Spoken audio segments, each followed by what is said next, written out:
Right. Yeah, you're right.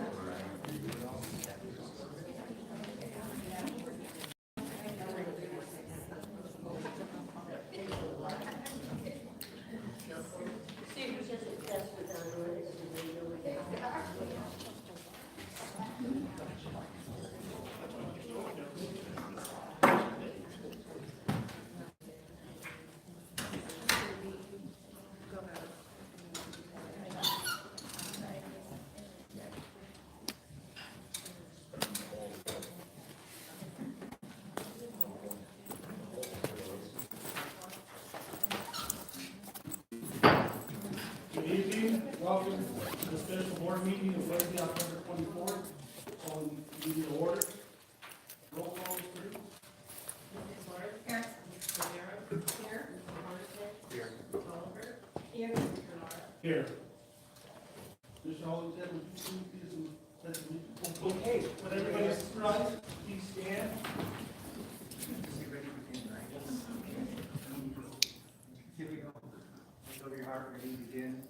I pledge allegiance to the flag of the United States of America and to the republic for which it stands, one nation, under God, indivisible, with liberty and justice for all.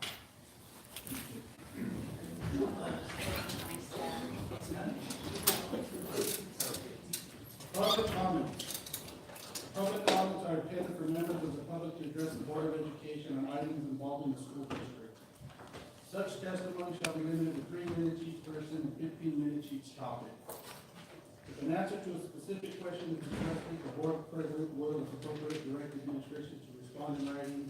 To address the board, you are asked to fill out a request to speak form and provide the superintendent prior to this part of the agenda. No problem. Item 4, approval agenda is presented. I'll move to approve the agenda as presented. I'll second that. Ms. Cordero moves, Ms. Oliver seconds. All in favor? Aye. Motion carries. Consent agenda. I will move to approve the consent agenda as presented. I second. Ms. Cordero moves. Ms. Flores seconds. Roll call, Ms. Brennan. Ms. Flores? Aye. Ms. Guerrero? Aye. Mr. Hollington? Aye. Ms. Oliver? Aye. Mr. Rivera? Aye. Motion carries. Item 6, discussion items. Item A, presentation by teacher teams. Actually, we're going to do these together. This is Okay. a combined presentation that incorporates everything that's in the agenda. And to everyone's pleasure today, I have been sick the last 2 days, so I don't have much voice. So I'm going to be very brief with this and turn it over to the experts. Is someone laughing? Oh, thank you. I take that as a compliment. I resemble that really. I just want to make some introductory comments as we begin this workshop. To focus on this local control and accountability plan. We're in year 5 of this local control and accountability plan cycle. And when this began in my previous district, I always said that even though LCAP is 4 letters, you see there's 5 words in local control and accountability plan. And I always said the end was going to come back and get us. At the beginning, it was all about local control. And is Olivia here? No, she wrote the first couple of LCAP percent. I mean, I wrote them in my previous district. And there was like big on no directions to begin with. So there really was local control and the accountability was light. And what's happened over time is that Ann's gotten a little bigger. Local control has restricted a little bit around the 8 state priorities, and the accountability piece has begun to grow. And so tonight what we're going to do is talk about how do you connect those pieces together? How do you stay in balance, maintain that local control, and make sure that we're responding to levels of accountability that are within those guidelines. And so the things we want to talk about are that what we've established as LCAP progress monitoring, balanced with accountability, but they're specifically focused on student outcomes. Because right up here in the top, we're here to prepare children to be successful citizens.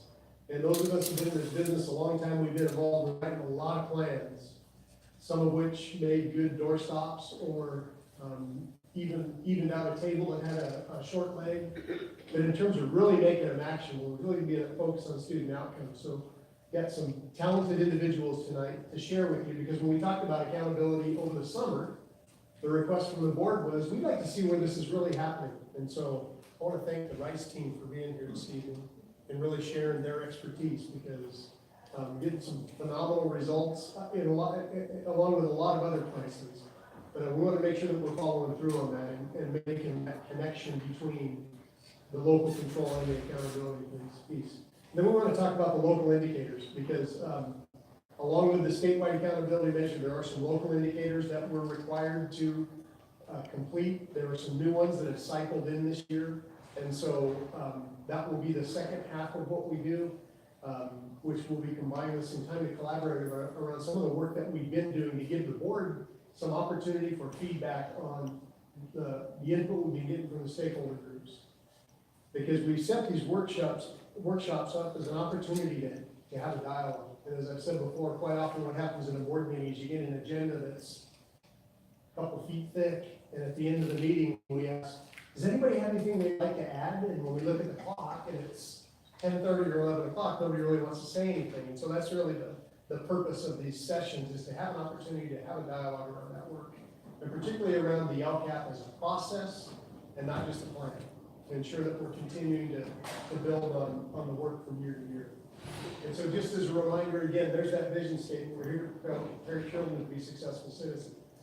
But the specific goals in the LCAP, providing those effective district school-wide support systems, procedures, processes, materials, practices, and support student learning. And I would say that really it's hard to do anything district-wide. It's commendable when you get something school-wide. And what we need to, as a district, if we can capitalize on the good things happening in schools and grow that across the system, that's how we're going to build district-wide practice. The second one, to develop and enhance programs, services, support English language learners, really is connected to the first. The third, maintaining a safe, secure, healthy, and positive learning environment for all students and staff. That's an important component of being able to achieve 1 and 2, as is goal 4, which is creating that culture of respect and caring that supports positive relationships amongst all stakeholders.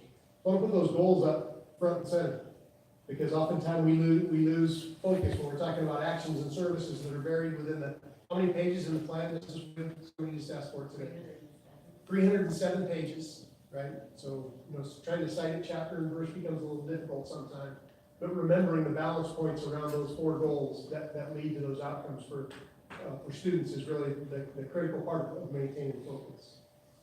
And so that LCAP life cycle, and really thinking about that cycle, that this is not something that you do to get done, it's something that you have a process in which to engage to ensure that we continue to grow the results for our kids and provide new opportunities for our students.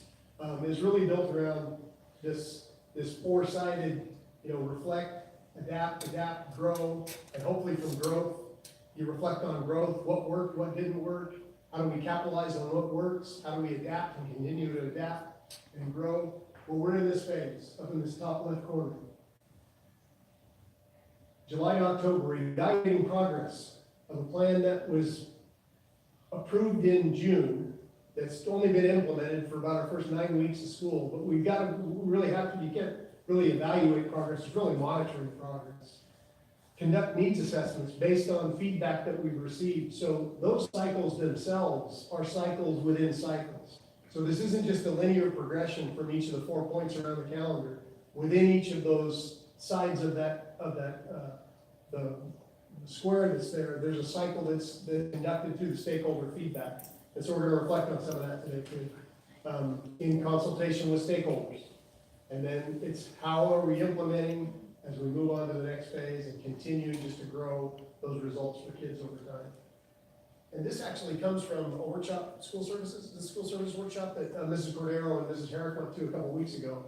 That really talks about that accountability focused on student outcomes, and that planning and decision-making in our LCFF focus on what students will do or be able to accomplish. And so this is an interesting idea. How are students performing? What are the most significant areas of need? Well, that's based on that assessment. That's based on that needs assessment. What are our achievement goals for our students? Because we need to know where they are in order to get them where we need to. Where do we want them to be in 3 years? And we put that in the LCAP 2 years ago. We realized that we were, in the new statewide accountability design in English language arts, we were 54 points from proficiency. And so what we set as a goal was, in 3 years, we want to close that gap. And so that means 18 standard score points growth year over year. That's big growth. And we got feedback saying, you know what, I'm not so sure that can happen. Well, it has happened. It's happened at Rice School this last year, made 19 points growth. And they're going to talk a little bit about the processes that are in place that contributed to that growth and that continue to learn from in order to continue to make that forward progress. And then the third step is, what are the resources available to support our planned actions? What actions will we take to reach our student achievement goals? That's probably the most important part. I'm not a big test score guy. Test scores don't drive anything. Good, collaborative, research-based work produces results that are reflected in test scores. We're committed to the work, the outcomes take care of themselves. And so actually, last spring, Colleen Lathrey was kind of like the guru of the data system as data went in through CASP, right? And she was contacting Nicole all the time and saying, hey, we're getting some good results over here. And I was made aware of what was going on and was pretty excited, but you know what? It's because of the work. And I went over to Rice's little promotion ceremony on the last day of school. And I didn't say anything to anybody because the 6th grade teachers were out there. And as I was leaving, I just stood in the back, and as I was leaving, Loretta, when I was walking across the playground, said, hey, have you seen our test results? And I said, well, I've heard, that's pretty exciting. And I said, I'm not so much, concerned, interested in the results. Is how did you get there? And this is a middle-aged man's recollection of what you said that day, right? It was something like, we knew work would be hard, but we made a commitment that we were going to do it right and do it together. And that whole team, right, held each other to that standard. And that was really only about the language arts adoption, right? But it grew into something way more than just the language arts adoption. It had a huge impact. And so at this point, I'm going to turn it over to Nicole to take it from here. And I'm going to sit down and shut up.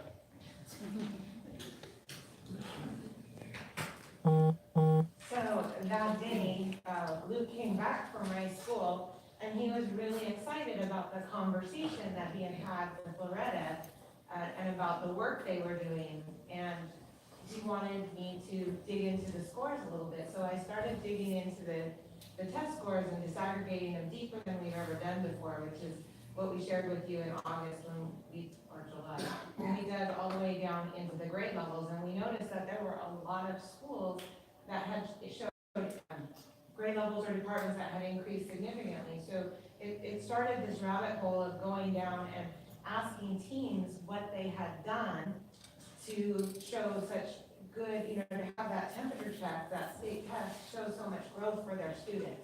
And so with that, we started inviting those teams to come to our CNI meetings.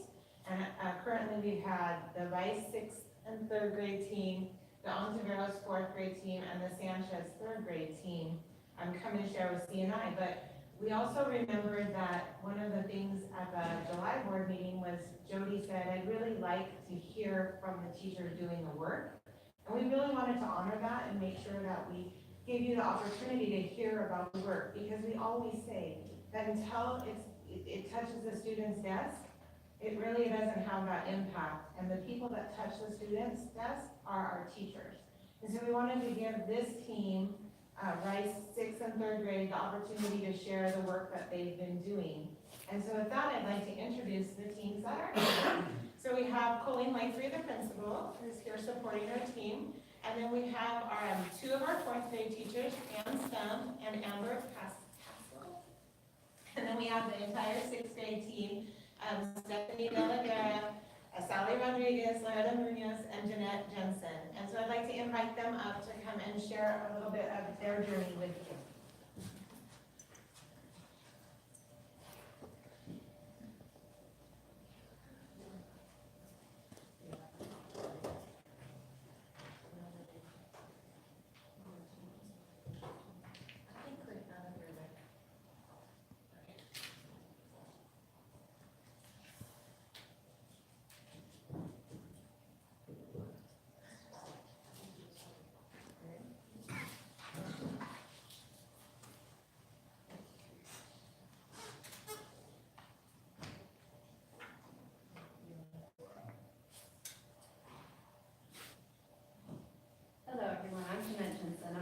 grade teacher at Rice.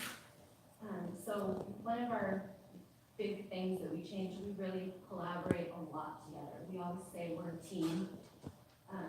We really work well together. We're tonight to support each other. We do a lot of goal setting. Our students worked a lot on goal setting last year. They set goals and they were tracking their goals and we were giving them feedback on how they were doing.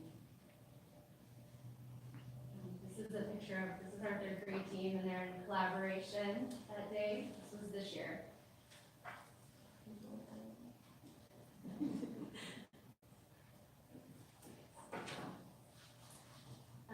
So this is our engagement plan. So it's like, we're committed to doing these things. Our team decided last year that we were going to fully implement study sync. I know a lot of other schools didn't want to. They felt it was too challenging for our students. And we made a decision that we were going to use the program, and it's a great program. And we all really liked it a lot. So that was one of the big things. A lot of schools, like I've even gotten emails from teachers at other schools and say, we think it's too hard. Well, use it, try it. I mean, it shows collaborative conversations. There's videos showing students how to have a collaborative conversation. So, I mean, the videos are great for the program and students get to see what it looks like to do those things, so. And it was hard at the beginning, that first trimester. I had my doubts, but second trimester, a little bit better, third trimester, they had it down. They knew what to do and they could write. So it really turned out. We considered it like a non-negotiable. It wasn't a choice. We were going to use it. I remember Mrs. Jensen coming up to me, not sure where I was, somewhere in the front office, and she was like about ready to pull her hair out. She's like, they can't do this is too hard. Keep moving, okay. And you know, Mrs. Jensen, she's really hard on herself. She's a fabulous teacher, but she's like, they can't do this. Do it, try it. Their writing at the end in the program was just so great. I mean, so this has to do with our backward planning. So this is the one graphic on the left-hand side. That's a new training that we went to this year, where you plan, do, study, and act. But we do use district benchmarks and district trajectories, and we're looking this year for the first time at essential standards for our grade level to help us do our backward mapping. For the last year though, what we did is we looked at the benchmarks, and so we looked at what did we need to make sure we were covering in each trimester. And we do pace together, so that's our pacing chart. Sometimes we'll be like a day off from each other, but we'll throw in like a Mars pass so that people that are a little bit behind, you know, there's a little bit of wiggle room because we're not all going to be in exactly the same place at the same time. So we build a couple of days in there for wiggle room so that we're all staying about in the same place. So those conversations are rich. They have conversations and they're looking at the same data. So how can we help those students when you can't help them if everyone's on a different page, working on a different chapter. And then when we get our rotations we're going to talk about here shortly, it's meaningful conversations if it's about the same work and everyone doing the same work, because all of our students deserve the same opportunity. Instead of at the end of the year, oh my gosh, they get through chapter 1, 2, 3, 4, and that was a disservice to those students. So every child deserves the same opportunity, every grade, every teacher. How often do you collaborate? Is it Almost weekly? weekly. Is it, okay, so, and how much time do you need for collaboration? Most Thursdays, we only have one staff meeting a month. The other 3 days, we're usually doing collaboration with our team. So from 1:30 to 4, we also have Too Good for Drugs and our school site counselors doing that, and that gives us an hour a couple times a month to work with our team as well. So we're spending a lot of time together, plus we'll pass each other in the hallway. Which section are you on? So we're always talking to each other all the time. And that's what I'd like to hear, that is a fluid flowing, collaborative way to make sure your students are doing what needs to be done. And then you all are supporting that, so thank you for sharing that. So this is our skills rotation. So every 6 weeks, we're we're giving a common formative assessment, and we're looking at where our students are having trouble, and then we're doing a second math rotation where they're leveled, and we're focusing on a particular skill. So the first trimester, the first rotation that we did was about decimals, adding, subtracting, multiplying decimals. And we all had a different level we were working with to either enrich because they had mastered it or to reteach.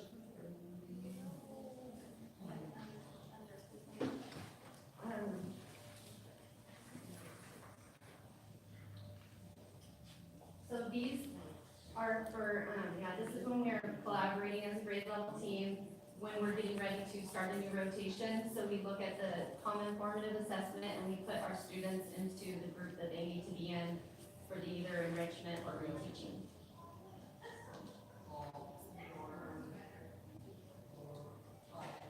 So Mrs. Jensen is the grade level leader, so the teachers are provided with a teacher data sheet, and what they do is they analyze, in their classroom before they come.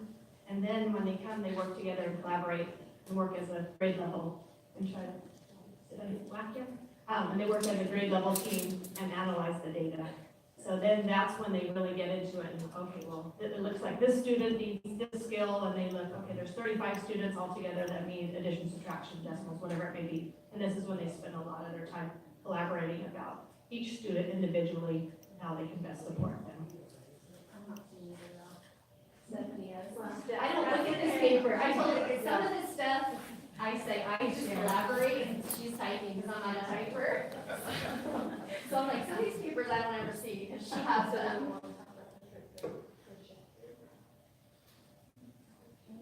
This is the same thing we were talking about. This is when we decide what our rotation is going to be on. So that first time we did decimals, now we're working on fractions.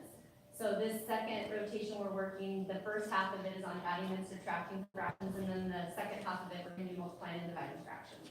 And we actually have two separate, we're going to re-rotate them because some of them did better in multiplying and dividing. There was more proficiency with that. So we will switch them again in the middle of this rotation. They'll get a new group because they're having more trouble with adding and subtracting fractions than multiplying and dividing. So a lot of conversations. Collaboration between the groups. Yeah, just some of our common formative assessments. So we use School City and we use Go Math. And then this one that we're starting to implement this year. So this is the interim assessment blocks, right? IADs, yeah. So after chapter 3, because our first one is number sense, but it includes everything from chapters 1, 2, and 3. So after we're done with chapter 3, which we're about done with, then we're going to get an IAD on number sense. So and then it's from the Smarter Balance, so they get familiar with the setup and how it will look on the standards on the test. So that's actually. So explain your rotations. So once we meet, we'll do like a common formative assessment, and we separate the students based on how well they scored on the common formative assessment, and we do 30 minutes, 4 days a week. After, and it's a separate block outside of our regular math block. So we're all teaching the same exact math during our regular math block, and then we do a second 30-minute rotation based on how they scored. So like the first time, I know you were, Sally, did you have the lower group? Yeah, Sally had the lower group for the first one, and so she was working with students that were more intensive on adding and subtracting and multiplying decimals. And then Loretta and Stephanie were doing students that were almost proficient, and then I did students that were proficient in advanced, but I did problem solving. I do a lot of stuff with problem solving because it's more challenging and it's enrichment. So I'll do enrichment and problem solving with the students so that they get challenged. And a lot of it is based on their strengths. And they're very open and honest with each other. I'm not doing this one well, my scores reflect this, can you support me? And so Sally was assigned to a certain one because this was her strength. Problem solving, critical thinking, whatever it may be, it's based on everyone's strengths. We all have a strength, but that's how they do it. Sometimes they rotate it differently, but for the most part, it's based on the strength, what they're comfortable with, or after analyzing well, here, what can I do? They support each other for their homeroom class, like how did you do this? What can I do to support my students in the homeroom? So that they share out strategies, and then they work in their 30-minute rotations on where they're comfortable teaching. But they always talk about strategies during their collaboration time because they're still in the homeroom for the 75, 80 minutes. And then it's just all teacher driven, you don't have any other support, with your EL students? We don't have any aid or anything. Migrant support, or, No, and we have a lot of students this year, so. yeah. Yeah, I have 35 in my class, Yeah. but I do not have an assistant. So we just rotate, do you guys? So none of us have aides this year, but we try to, make the classes as equally, so that we can't have like 50 students in a class. So that's why we'll have 2 teachers teaching almost proficient. But we have to look at the data every time. So this next time we might have 2, because like I said, they do better on multiplying and dividing. We might have 2 advanced challenge enriched groups. Right. Because we'll just have to look at how many students there are. And do you do that for English language arts? No, we've only been doing it for math so far. For math, and for ELA this year, we're doing the guided reading, so we're school-wide. So we're doing guided reading and providing time to coaches and docents and support staff. So That's are our other, support. are other grade levels using this same approach? So all of them are using this approach. It's been about a 3-year process, and this year we're refining and adapting a little bit here and there. But it's been a 3-year process. K through 3, we went through 3 through 6 first to get them moving because we wanted to make sure to try to get these kids reclassified, moving them on before they get to junior high. So we thought, okay, let's try to focus right here. But behind the scenes, we're still working with K through 2. But now Mrs. Crane is our assistant principal. She's working with K through 2, putting them through the same process. So they're identifying those. They have the standards, but they're identifying those essential learning targets. And so they're going through the process that they have gone through for the past 3 years. But last year was the first year we started the second math rotation. So this is only our 2nd year of doing that part. And first group to second, they started that rotation this year. So go through this whole process, a little bit at a time. This slide is about our communication with our principal. So this is, you guys want, you want to talk about this. Because I'm not the one that types into this. So this is, there's hot links on here. So you can click on them and it will take you to our school, or our grade level norms. So each of we're constantly updating it for Colleen. So like I said, there's like hot links, and you click on it, it has our grade level norms and then the essential standards we're going to be focusing on. And then the other side, those are, we hang those up, they're the I can statements that we hang up for the students. So that was from Amber's room, and this is the one that I have hanging up, because this is the standard I'm working on right now. So this is up so my students can see it. So it says I can use what I know about coordinates and absolute values to figure out the distance between points with the same first coordinate and the same second coordinate. So that's what we're working on in math. So that's hanging on the board for them so that they're the standards basically where they can understand them, what we're working on.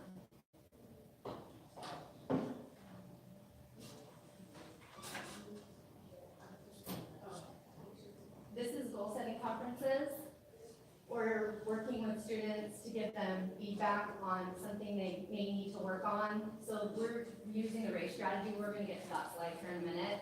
But it has to do with, like if they're writing in they write in their journals for their thought questions. So we use Achieve 3000, and we will have them do the thought question, and we use the race strategy. So that was new last year. We started using a lot. So they have to restate the question, answer the question, cite their evidence from the text, and then explain their evidence. So I do collaboration with the junior high, and Kuntz Junior High said that they use this, and they wanted us to try and implement it at school. So 6th grade did last year, and now it's school-wide. So this is their little journals, they glue this in there, and then this is their response to the thought question. Then there's also activities in there where they're multiple choice, but this is the writing component of that program. So the self-reported grades, this is having effect size, so a 0.4 would be a year's growth in that area. So effect size of a 1.33 would be 3 times, we said, the effect size. And so self-reported grades is if you give them an assessment, you say, what do you think you're gonna score on this? And if they can exceed that, then it gives them more confidence. And then teacher feedback, like if we're using the race strategy and tell them, oh, you didn't cite your evidence or you didn't explain your evidence, that gives them something they need to work on and they know exactly something. What is that thing they need to be working on? Well, goal setting, they have every Monday and Friday, and they meet with their students and set goals. And this is using our LCAP guest teachers. So on Mondays and Fridays, they're all given an opportunity. I send out a document and they each sign up for some time to meet with their students. The guest teacher goes in and then they sit out on a bench and just have a conversation with their students.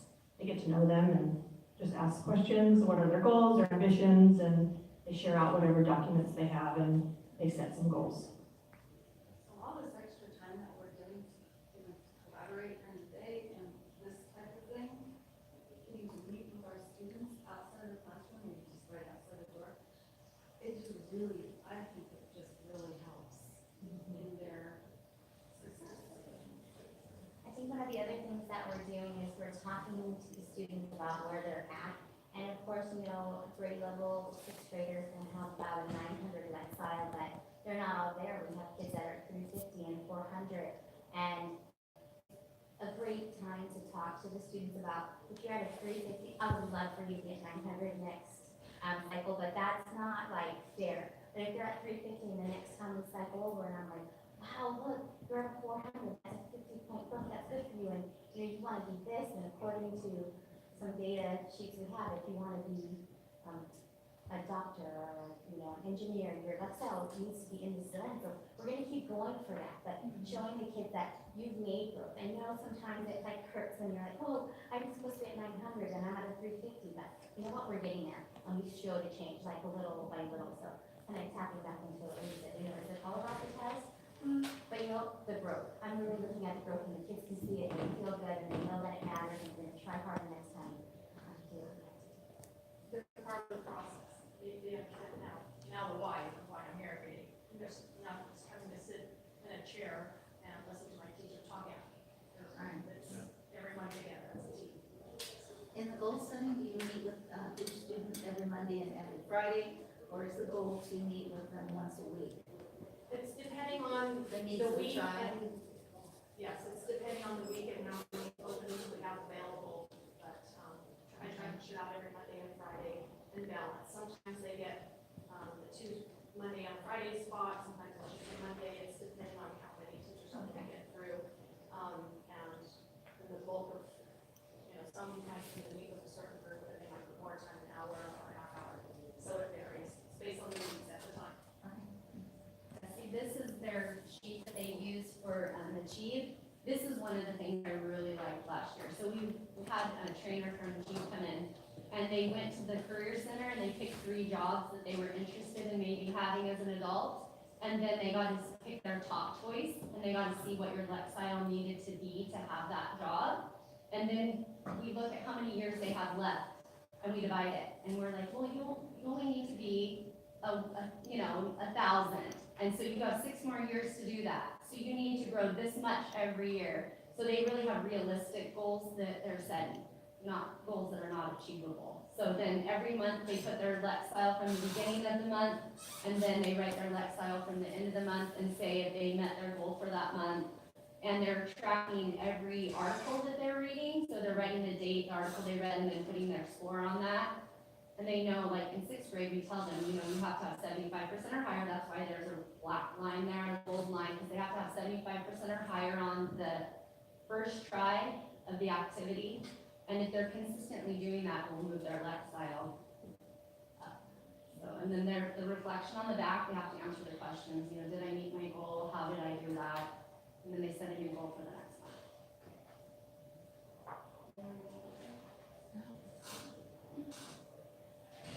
And then I already talked about this. This is the race strategy that we're using in their thought questions and in their writing. This is parent information so that we can send this home so the parents know what their LEC style is and what it should be for their grade level. It's English and Spanish.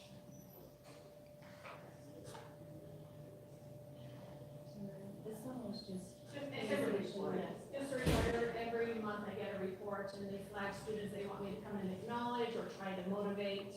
So I get the report, and that's how I receive the report. I don't get it and use it as, I'm assessing them, or I'm looking at them, or evaluating them based on that. It's, how can I support these students on my end, so they can see that I'm part of this process too. And then the teachers, I just get random notes here and there throughout the months, just, I need help with this, or can you help me here, or I'm sorry, my students didn't do well here, but, and I'm not here to evaluate them, I'm here to see what I can do to support those students, and if there's something the teacher needs, then I bring someone in or try to support whatever area they need. So we're in communication at all. Just a little quote here, all you need is the plan, the roadmap, and the courage to press on to your destination. And it's been, sometimes we're off track, sometimes we're on track, but, we're all a team and we work hard and we're doing what's best for our students. And I know we're doing that at Rice School, is we're individualizing everything for our kids. We need a roadmap, so we're on the roadmap, and sometimes we take a detour, but we keep on moving for our students. Because I think I missed that one slide at the very beginning, but let's see. Every kid in your classroom deserves a chance to reach their own limits and push through them. Not some, not the middle, 50%, every single student, and that's what we do every day. Is to make sure every student gets that individual attention, support, whatever it may be.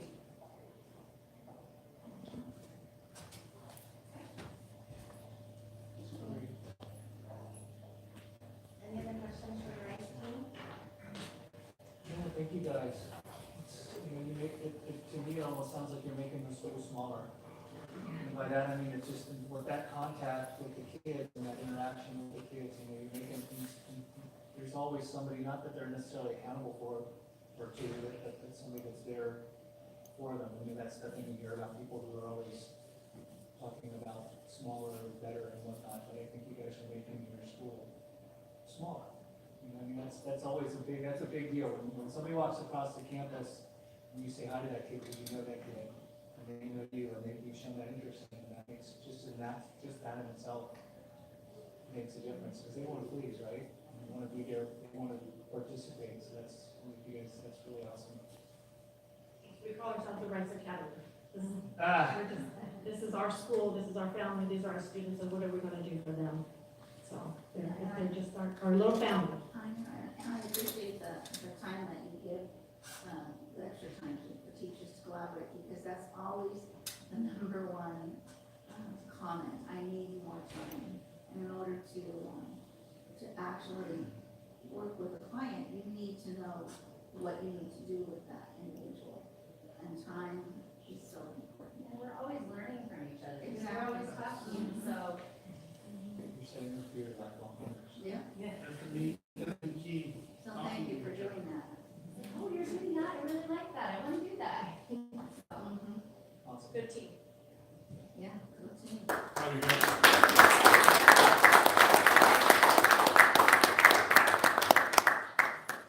Before I pass this off to Rebecca, I just want to say thank you one more time to the Rice team for putting themselves out there and sharing what they're doing with you. Every single team that I've had the opportunity to talk to is so humble and so not about having the attention on them. And so to come here and share is a really big thing. And so I just want to thank them one more time for taking time out of the evening to come and share with you. And I'll pass it off to Rebecca. Thank you, ladies, for taking more of your time to share with us.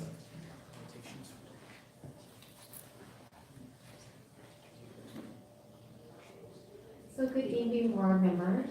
I want to start this evening by reviewing some of the basics of the LCAP. So I was really excited to hear some of the things that they shared tonight because of the actions and services that are in the LCAP, I guess teachers that are making a difference. And so, we're going to cover some of those things tonight and review some of the actions and services under the local priorities. So, as you probably remember, the LCAP is a 3-year plan, and it is a strategic plan. It provides an opportunity for districts to really tell our story. We did hear the Rice story this evening.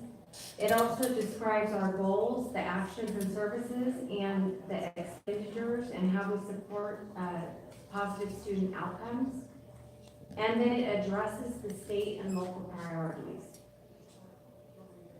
So the guiding principles in the LCAP, it is built on the 3 guiding principles, subsidiarity in local decision-making, transparency. We must ensure that the LCAP is accessible to stakeholders and that we are using our supplemental and concentration state funding to increase and improve services, and equity to ensure that the goals, actions, and services in our plan focus on improved outcomes for all students, and that we are making progress closing the achievement gap.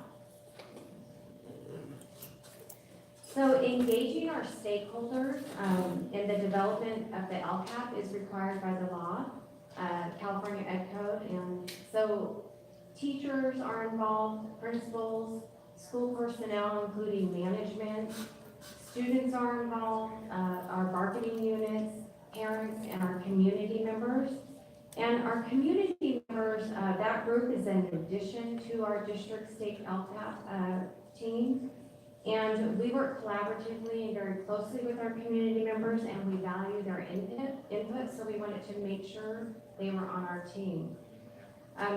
This stakeholder engagement that we're involved in, it also follows the guidelines with our district English Language Advisory Council, as well as our school site councils and the sites English Language Advisory Councils. So all of the stakeholders are equal representations. So on our committee and on our team, they're all equally represented. Our stakeholder engagement continues to increase. We have a lot of people that came to our first meeting and our second meeting on Monday night. And we're really proud of the increase in the involvement and the steps that we're taking. We're building a lot of capacity with our stakeholders, and it's really providing us the opportunity to build the shared understanding of the LCAP requirements. And the stakeholder involvement, it's also increasing our ability to secure their support for the ownership of the improved outcomes for our students. So Mr. Ontiveros is going to further address our stakeholder engagement at this time. I just wanted to reflect on this, this particular slide, because, you know, over time, we've had a lot of advisory councils, advisory. And really the design around this level of engagement is more consultation, right? And you think about the difference is, you take advice from somebody, you generally don't pay for it. When you bring in a consultant, they're skin in the game, and, you know, they're giving you their best effort because there's a trade-off. So we're really attempting to empower those folks. And again, I want to give Rebecca and Tammy and Nicole and their whole team credit for really making a connection to a broader cross-section of our community. You know, the first year I was here, we get maybe 20, 30 people to those LCAP stakeholder meetings, and I wasn't here Monday night because I got sent home because they didn't want me to affect anyone. It was full. And for those of you that had the opportunity to sit with me, see, that conversation has become more and more rich all the time. And so when you go back to that notion of transparency, to really talk with and get questions from parents and community members about, why are you doing that? That's a good question, right? That's a consultation type of question.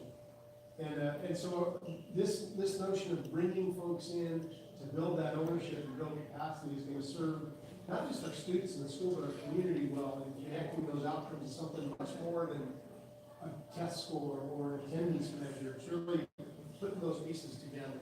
And so this has been a tough change. You know, this real transformational change is switch over to LCAP. Because we're not, you know, I speak for myself as a parent in schools. When my kids' schools ask me for something, I'd say, well, why do you want to know? right?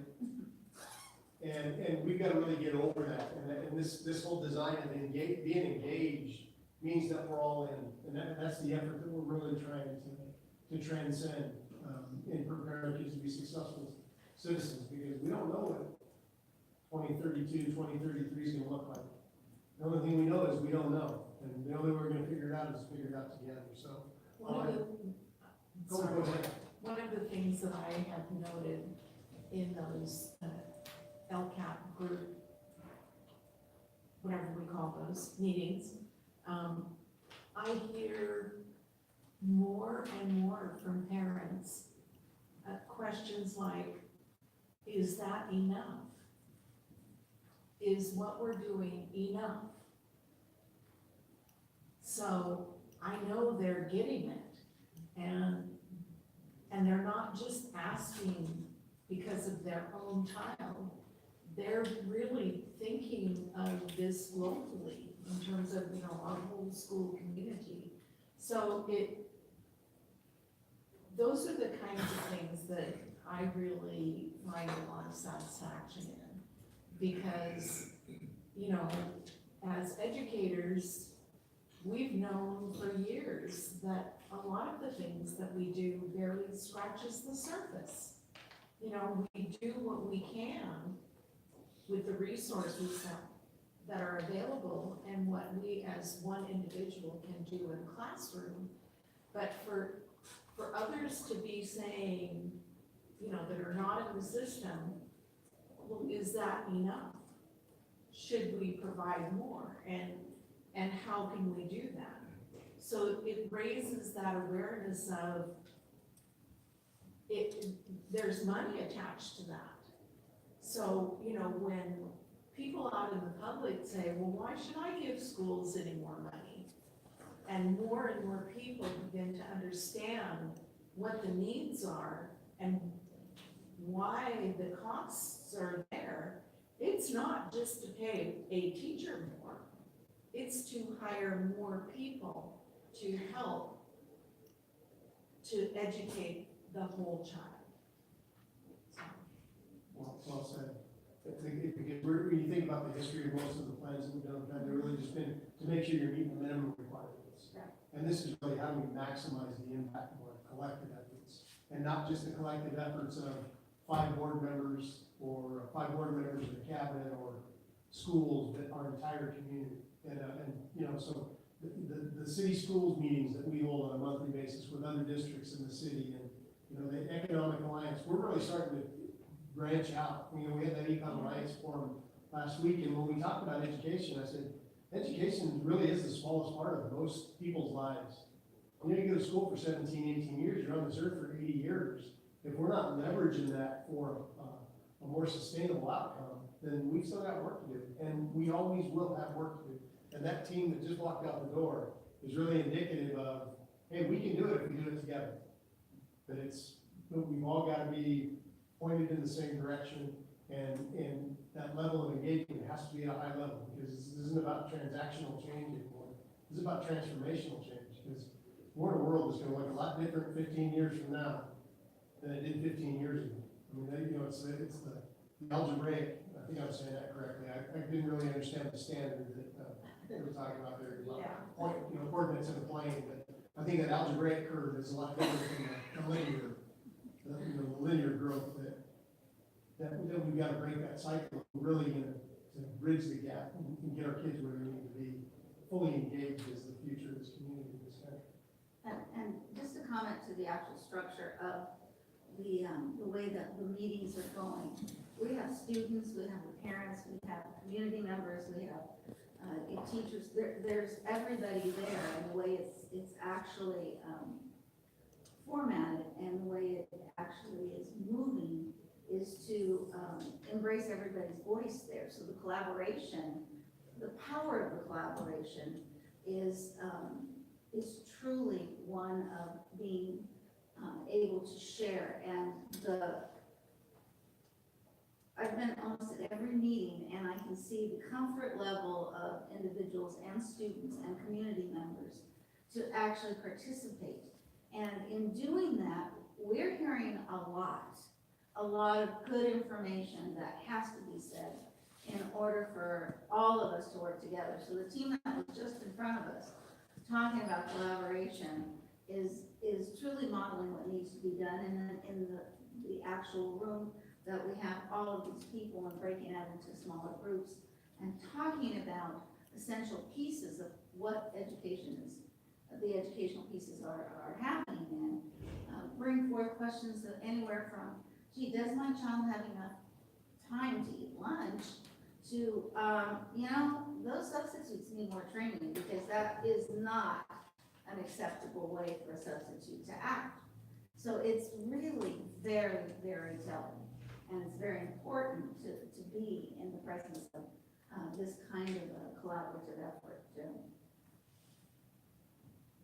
So I didn't want this slide just to be one that we went over because it reflects the legal standards. I really wanted to make sure that we're embracing the nature of the transformation that we're undertaking, in ensuring that we're using that collective effort, that collective will as a leverage point to launch our kids into the future. It's a big one. So another part of the stakeholder engagement is to really include reporting out on the dashboard. And so when we talk about what we bring to the meetings and what the stakeholders collaborate on, it's part of, we do need to include the dashboard.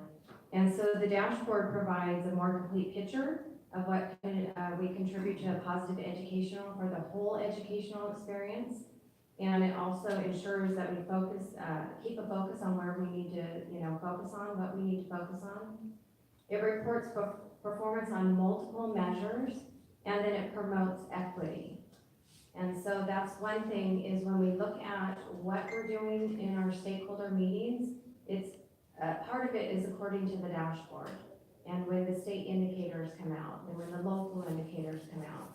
So it all revolves in the cycle that Mr. Ontiveros referred to earlier, and the dashboard is part of that cycle. So just to go back, tonight we're going to focus on the local indicators, but on the dashboard it does include the state indicators. And remember, the local and state indicators all are within the 8 state priorities. So under priority 4, we have our academic indicator, and that's the English language arts and math indicator. Priority 4 also is our English learner progress indicator. Priority 5 is the graduation rate indicator, that is for high school. Priority 5 is also the chronic absentee indicator, and we will be reporting on that this year. Priority 6 is the suspension rate indicator. And then priority 7 and 8 is the college and career ready indicator. So those are the state indicators. And this evening, we're really going to focus on the local indicators, just as we did at the LCAC stakeholder meeting on Monday. So for the stakeholder local indicators, under priority 1 is basic services and conditions. Priority 2 is the implementation of state academic standards. Priority 3 is parent engagement. Priority 6 is school climate, and priority 7 is access to a broad course of study. And this is a new local indicator this year. So as a reminder, I know we went over this last year, but the performance levels for the local indicators are met, and not met for 2 or more years. And each indicator has a proposed standard, and it requires evidence.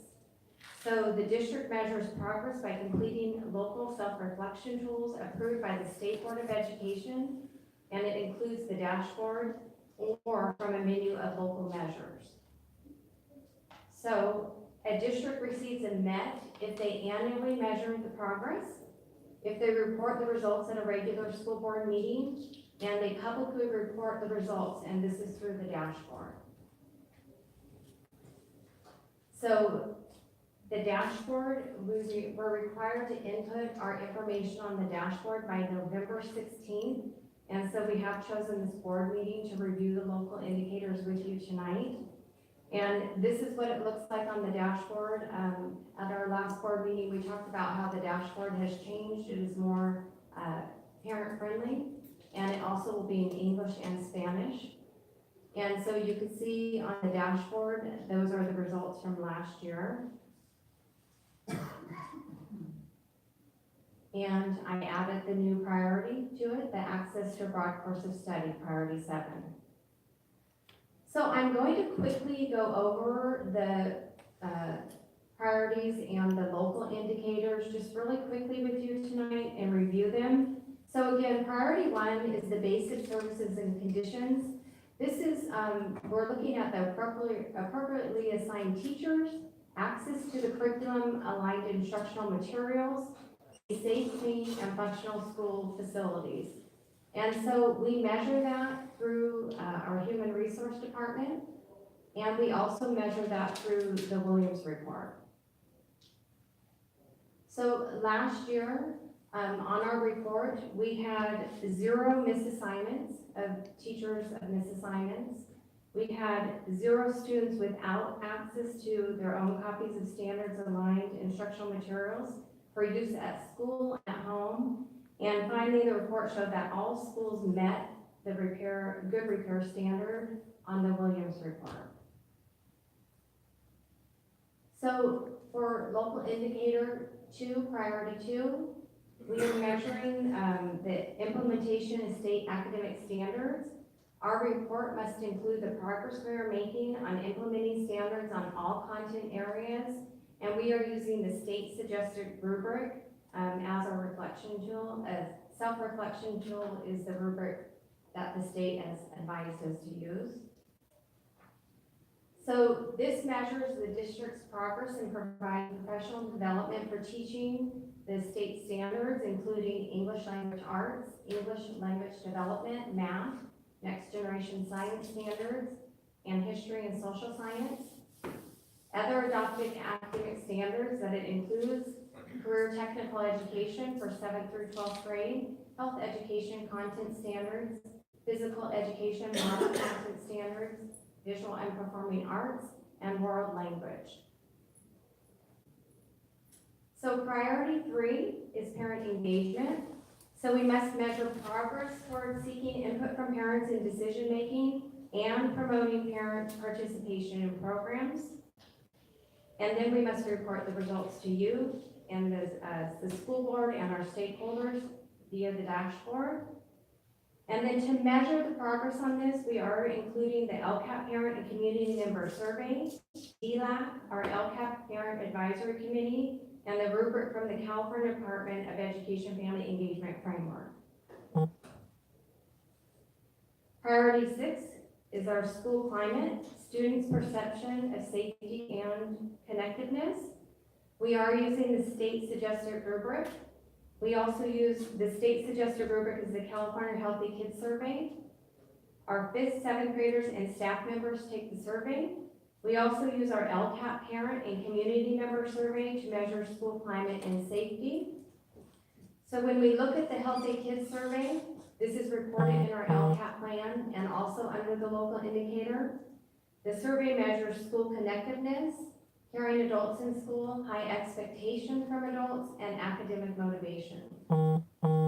So these are our results from last year.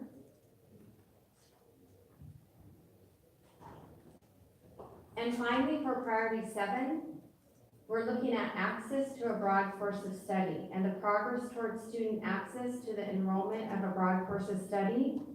And for grades 1st through 6th grade, we're looking at English, mathematics, social studies, science, visual and performing arts, health, physical education, and other studies that may be prescribed by the governing board. And we're also, for 7th through 12th grade, looking at English, social science, foreign language, physical education, science, mathematics, visual and performing arts, applied arts, and career technical education. So because this is a new rubric, this year is our baseline. And I did want to ask if Mr. Ontiveros would share concerning the rubrics that principals are working on in their cluster groups. Yeah, what we did at the last GM meeting is we made provided an overview of this priority 7, provided each site with a worksheet that contained the courses that are reflected in the applicable ed code, the 51-210 for the elementary schools and the 51-220 for the junior highs. And we asked them, there's 4 questions in the actual rubric, and one is, what are you doing as a district? And so really, I'm describing to you what we're doing. And then the second one is, to what access do students at each grade level have to each of those components? So I asked the sites, give me feedback on where you are with each of those content areas at each grade level, right? How are we addressing them? So same for junior highs, which goes right in line with, the recent finding we had with, CPM and physical education minutes. The schools that are on the block schedule are looking at migrating their master schedule away from that block. So we're incorporating that priority 7 work in there. Are we including all of these elements within the time of what we want that schedule to reflect for kids? It's gotta be more than just time, right? In days of the week, it's gotta be reflective of the experience we want students to have. And then the next question, and so that's just kind of cataloging, just where are we right now? And we put all that together, we put all those into a shared folder, so every school's looking at each other's work. No, Mark and Patty and Matt and Nicole and I met with all the junior high principals this last Monday. They've all been looking at each other's work, which is a good thing. We want them thinking about what's going on, because our schools are different from school to school, right? They're on different streets, face different directions. Our experiences for our kids, like the races you're talking about, needs to be comfortable. And so we're really counting on that collaboration that they've already begun to piggyback as we make that transition from the block schedules of those schools. Let's make sure that we're reflecting as big a binary environments as we can. And then the next question for them, what are the challenges you have in delivering that broad course access to all students? Well, we have some challenges, right? Because we've got to make sure that kids are getting their academic needs, those basic skills met, right? So how do you balance that? And so Mark Muller and Luke Laurie had some great emails back and forth over the weekend, just kicking ideas back and forth. This dialogue is really beginning to take place. And then our work will be to aggregate those findings to really give a report on where are we as a district around priority 7. What's the current status? So for reporting purposes, we have that, right? Because we're putting the data in the first time. What are our challenges going forward? And most importantly, to connect with LCAP design, how's this affecting our planning going forward? We've got one school that's a dual language school in a district that has 65% English language learners. We've got a foreign language requirement in junior high school. Well, it would seem to me like we've got a great opportunity to really grow some language, world language scholars, particularly when that seal of biliteracy in high school is such a premium now coming out of high school. If you get that seal of biliteracy on your diploma, that's a big ticket leaving high school. And as I was mentioning before, we've got a big need in this community for biliteracy, not just in schools, everywhere. So making that connection to the bigger reality out there. So again, this is reporting on where we are now, but more importantly, how are we leveraging that information to project where we want to be going forward. So, and one of the things he mentioned, when we report on these indicators, it's really the progress we're making and then to show the evidence. And so, again, this is a baseline, and then we would, outline progress we're making, and that might include talking about some of the barriers and the challenges that we're facing, and then how we're addressing those. So I reviewed all the local indicators pretty quickly, and so we're going to do some collaboration work tonight. We're going to get focused on the local indicators and the progress monitoring. And so before we get started, I want to go back and explain the process that took place at the LCAP meeting on Monday night and the background of the group activity. So the group activity was used to gather feedback from stakeholders around the progress we are making for each of the local indicators. This evening, we are going to collaborate as a team in order to review our stakeholder input and to use their input in order to help us increase our progress monitoring of the actions and services in the LCAP. So we have the LCAP office, and we worked really hard from Monday till tonight to review all of the input from the stakeholders. And so we want to bring that to you tonight and work together as a team to look at how it will help us review our actions and service and progress. So These are, I'm gonna walk you through the process. So on Monday night, the first thing we did, that we reviewed the priority and the LCAP goal that aligns with the priority. We had our leaders share the actions and services that have increased progress towards this state priority. So you could see our actions and services that are in our LCAP plan. We then asked our stakeholders what questions they might have about the actions and services, and we asked them to record their questions. And then we asked them if there were suggestions and changes that they felt could be made to increase the effectiveness of our actions and services. And so I appreciate that Mrs. Cordero and Mrs. Flores were present at the meeting, and I think they spoke a bit so far about the process that took place in the collaboration, and I wondered if there was anything further you wanted to share at this point about the activity. We just needed more time. We needed more time. Yeah, And we we ran out of always time, yeah. and really, there was a lot to do by moving through all of those goals, so less is more sometimes. It was great conversation. And that's one thing that we felt happened at the first meeting as well, and we kind of came back and met and talked about that. And it's difficult with a big group, but we definitely always need more time, and, you know, that's why we appreciate any feedback on how we're collaborating. Any other comments, Cordero or Ms. Flores? Would there be a revolt if it went till 8:30? Well, again, I just want to, tonight is just to give you, to really inform everyone more about the process. Because again, we go back, and that's why I spent so much time talking about that consultation law. We're really relying on that feedback we're getting from the community, right? We just want to make sure you're aware of the process, because again, the nature of board meetings is, you know, the Friday before a board meeting, you get a board agenda about this thick, and we're gonna act on all those things on the day. And you spend your whole weekend reading through, trying to learn, right? And so the nature of this LCAP process is really to allow that conversation to occur around a broader swath. And so this is less about what do you think about these things, and more about are you comfortable with the process? Do you have comments on the process? That's really where we want to go. So as we go through this, it's not to, you know, to go through each of these things, because I don't even think 8:30 would be enough. You know, I mean, I just got updated today, and the list of topics that were identified by that group, that's the power of that engagement, right? Some Well, great yeah, I thoughts. was referring to the 6 to 8. Oh, at those meetings. Yeah. Yeah. Oh, I thought you were talking about 8:30. And we do try to honor the time. We have students, and we do try to honor the time, but we are, Mrs. Flores is right, we're always short on time. And when she said that, it reminds me, we're collaborating as a teacher team, our teams on the school sites, there's never enough time.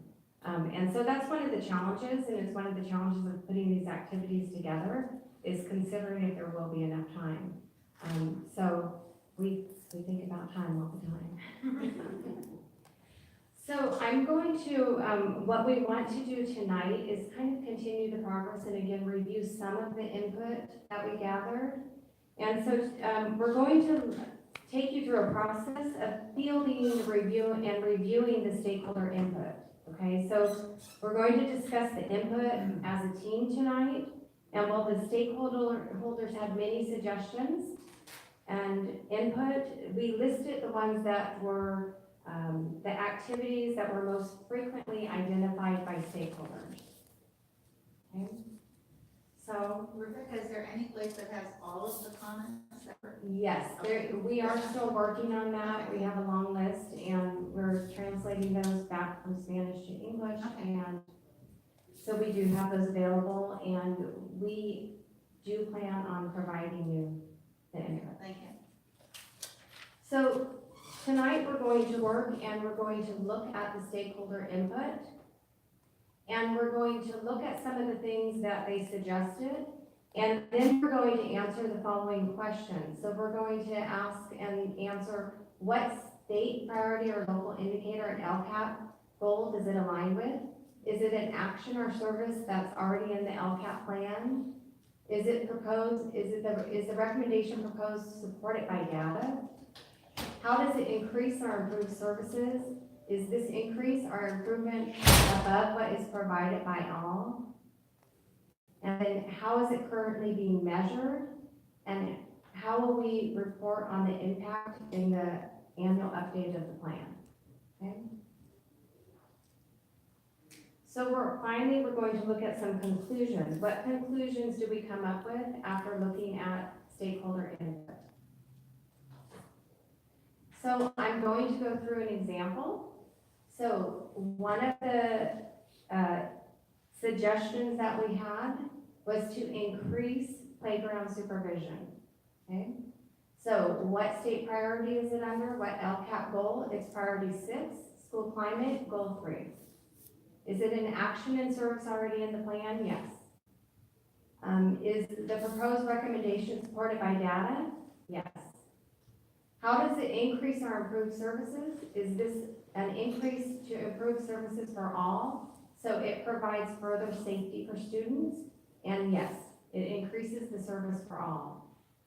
And then how will we report on in the annual update the impact of increasing in the supervision on the playground? So we are measuring supervision, the suspension rate. We're looking at office referrals, and we're using the student, staff, parent perception of safety.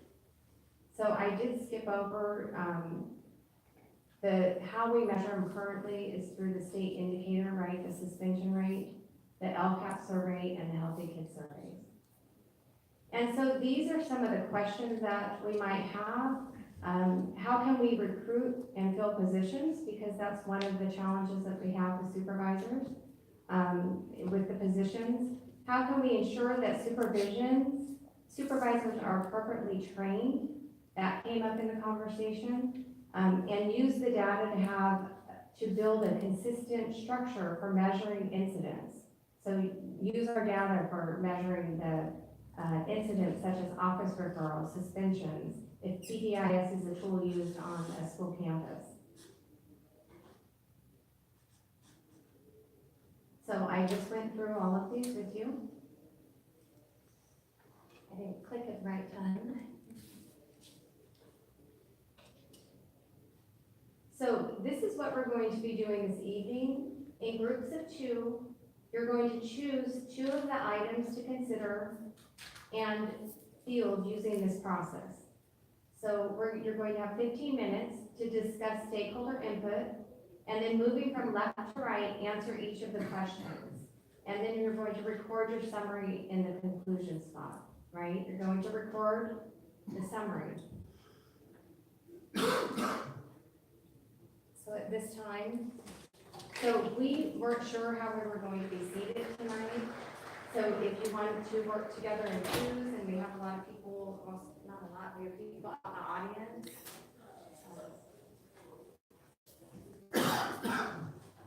Are we working on this one, the increased playground? We actually have a worksheet we're going to hand out. I think if we hand out the worksheet to the members of the audience.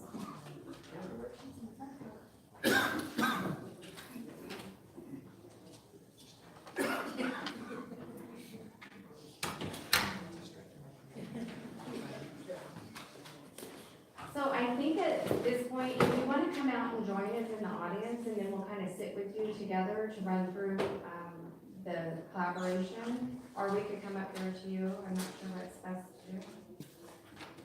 Do you want to come back?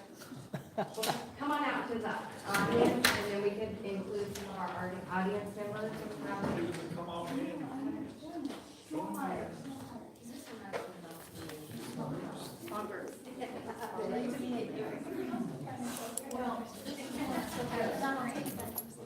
Okay, who wants to volunteer? Who wants to volunteer? And then, I'll be here. Well, no, this is, I wouldn't be any good. These are all, I want to be one, this one. No, I don't right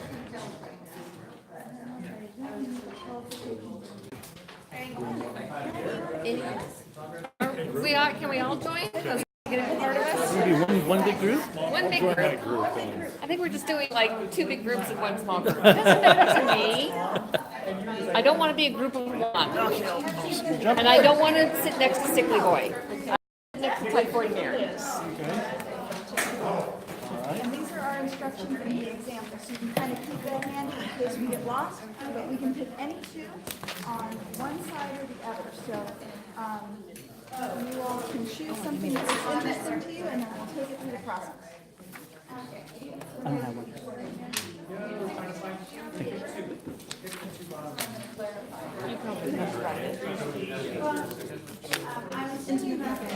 Yes.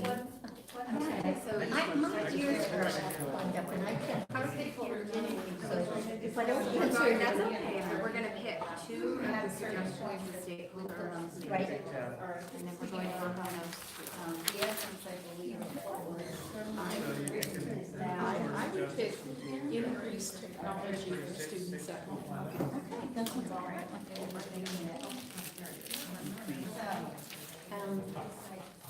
The idea is, I should like to increase parents' awareness of non-academic services provided.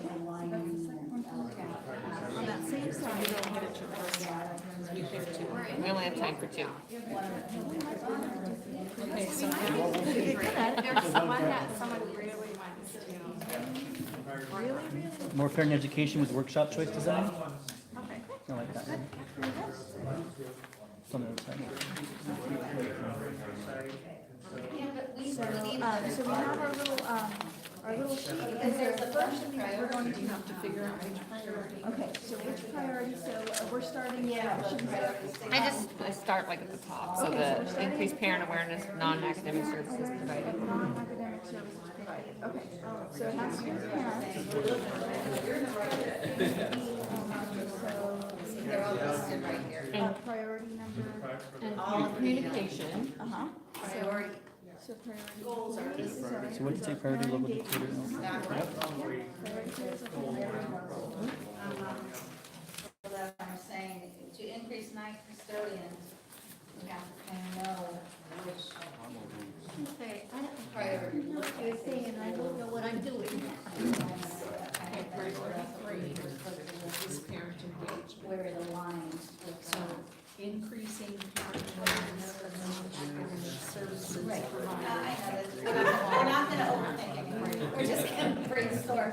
Is it an action or service already in the bill? It's probably in there, but they want to increase. So if we think about our four LCAP goals, the first goal has to do with meeting academic standards. The second goal has to do with English language learners. Our third goal has to do with creating a safe environment. And our fourth goal has to do with stakeholder engagement. Actually, action and service already. And my, that's my Three and goal four. Is it an action and service already in the bill? So you have a list of actions and services organized by goal. So this is kind of just highlights. They're there. But I think Maggie was on that page. There you go. It kind of looks like this. So yeah, it's close to the front, so that's goal one. Go a little bit further.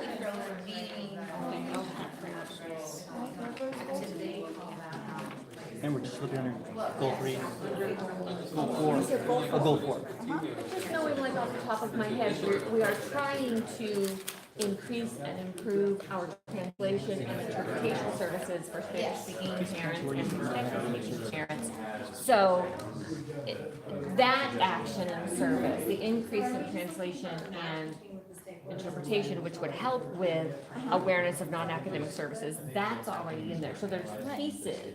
Yes, and so we Okay. can list those pieces. So there's lots of little pieces that come into it. So if we think about our community liaisons, we have 4 new district community liaisons. And those 4 people make a lot of phone calls. They make a lot of parent contact. And So we can just put 4.1. 4.1. 4.1 of the action sheet. And then let's go down to the next one, and we have an increase in our family advocates. So Oh, our yeah. family advocates, that's another way that we can help increase our parents' awareness of non-academic services. So they do things like, help parents make general appointments. They do things like help kids who don't have shoes. I was just gonna say, just with Shoes for Students, we have seen such a huge increase in the requests for gift cards because we have more family advocates working with more families. And that is definitely a non-academic service that is provided through the district, you know. So just that, the increase in the FOAs has been huge. And so then if you look at 4.3, that's translator and interpreter. So Maggie mentioned that one earlier. That one helps as well. 4.4, family engagement, programs and parent community involvement. We are having lots and lots more family nights at the schools. Literacy and technology and STEM nights, and places are packed. So that's academic, but that is an opportunity to inform parents about some of the other services and things that are out there. Just get them at the school site and have them having fun with their families. So yes, so those yeah. And also for 4.5. Mm-hmm. 4.6. But wouldn't it just be, we have to list them all? Or would it just be- I mean, You see we what I'm can list saying? them all, but the important thing is the stakeholders we're looking at. These are the actions. Yeah, but here in this action. I know. But we can say, yes, here. That's where, you see what I'm saying? I see what you're saying. No, Here but we're- he's right, it's, Yeah. Because it's, this increase in what they're thinking about is to really, is covered under most of the actions and services in goal 4. I think the concern of, the whole thing when I read it, it was about parents having understanding what's out there in the community for supports, not just like Maggie said, not just academic, but the other non-academic supports. So our Legal families, services. Right. yeah. Or transportation. so they really wanted an increase of having, of us communicating what support is out there. So we would be more of a clearinghouse, providing the information. Information for them so they know what. Okay. But also, it's a challenge that will require effort from several different groups. So I think that it's good that we recognize that by looking at all of the different actions and services, so all of the different people that we would need to engage in order to make that something that's effective. Well, all of these are different piece. Yeah. They fit together, or are different venues where parents may have a conversation with someone to access that. Right, 'cause some of those services that they might need, whether it's housing or legal or medical, a lot of our migrant families would need. So then we're touching into the migrant department. It's not necessarily LCAP dollars, but is there a way that they're working together? And I think one of the reasons why they haven't really thought about this is because we have gone over the actions. Yeah. And they're asking, they're saying, we feel like more parents need to know about these actions and services and that you've increased them. You know, not enough people know what the family advocates are doing, or what the community liaisons are doing. So they're asking us for more information to make sure all of the parents are aware of them, even if they access something.